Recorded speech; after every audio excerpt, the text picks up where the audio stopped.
Indian express की 22 जनवरी को छपी खबर के रूप में। मैं हैरान रह गया।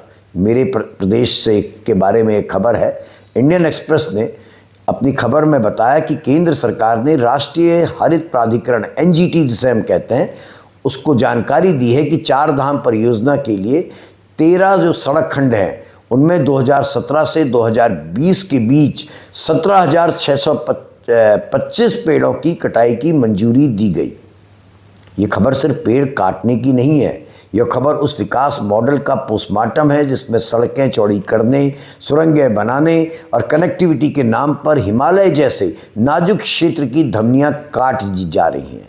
और ये सब ऐसे समय में हो रहा है जब वैज्ञानिक, विश्व भर के वैज्ञानिक और पर्यावरणविद लगातार चेता रहे हैं कि हिमालय नया पर्वत श्रृंखला है, अस्थिर है, वहाँ की भूगर्भीय संरचना कमज़ोर है और उस पर बढ़ता मानव हस्तक्षेप आपदाओं को जन्म दे रहा है। एक ओर तो हम सरकार दुनिया भर में निवेश के लिए ग्रीन ग्रोथ, सस्टेनेबल डेवलपमेंट और क्लाइमेट एक्शन की बातें करती है, दूसरी तरफ चार धाम जैसी परियोजनाओं में जंगल के जंगल काटे जा रहे हैं।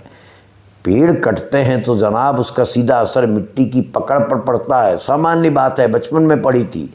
पहाड़ों की ढाल कमज़ोर हो जाती है, बारिश में भूस्खलन बढ़ता है और नदियों के प्रवाह पर भारी असर आता है।